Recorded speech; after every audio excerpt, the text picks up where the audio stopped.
So dahil sa pagkakaroon ko ng Japanese class today, marami akong na-explore at marami akong discover ng mga lugar. At ito yun. So I want to show you first this beautiful flower and it's called hydrangea.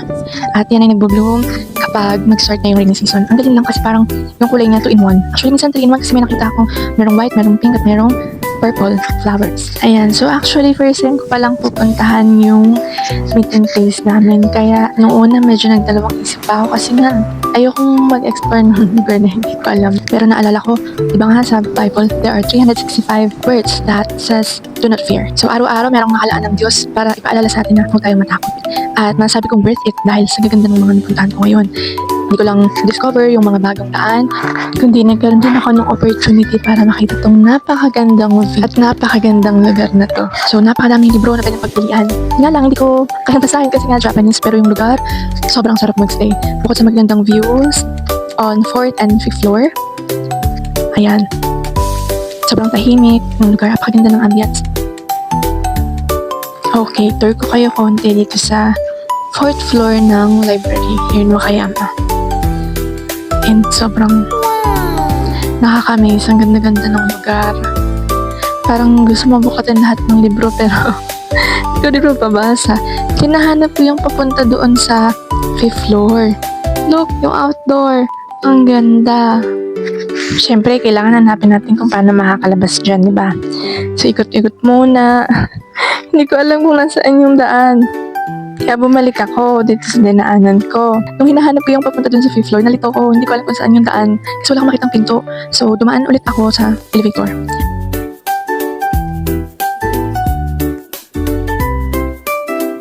Pagbukas, sabi ko, nagaling na ako dito ah. Buti na lang, nakita ko, umandar yung yung mukhang pader. So, na-realize ko na, pinto pala yun. So, ayan, nakita ko na kung paano papasok dito sa 5th floor at sobrang ganda, sobrang hangin, sobrang presko. Kaya sigurado mapayag ako dito.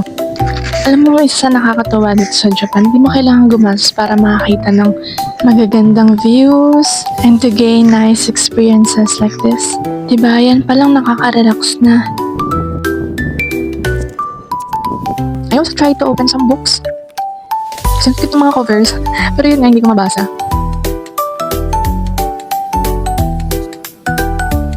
And doon sa 1st floor, nandun yung Starbucks. So, syempre, ang dami mong pwedeng pagpilian. Kung gusto mo ng hot or cold drinks, meron ding mga snacks.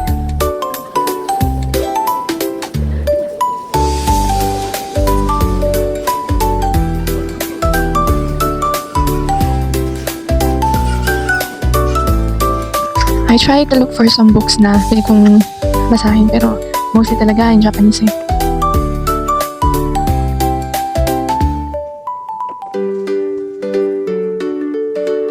And papakita ko rin sa inyo yung kanilang toilet. Alam naman natin na kapag toilet ang usapan, Japan ang talagang nanguna. At yun, ang kulit kasi tingnan nyo naman yung pintuan nila. So unang tingin ka lang mo, pader. Yun pala hindi. So nung hinahanap ko na yung parking lot, nalilito na ako kung saan ba kami lumabas. Hanggang sa nakarating ako dito sa parang car exit. At doon ka na-discover na nandun yung parking lot ng mga bikes. Kaya kaba talaga kapag first time. Pero kapag natutunan mo na kung saan, paano yung mga bagay-bagay, nakakatuwa na.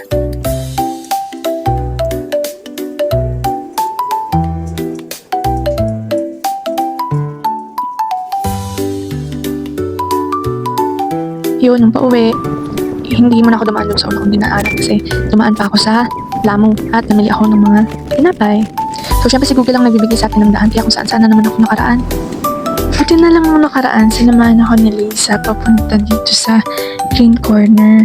Kaya ngayon, itong mga daan, medyo familiar na siya sa akin at hindi na ako kinakabahan. Ang galing lang talaga kasi kahit bike lang yung gamit mo, ang dami mo nang mapupuntahan.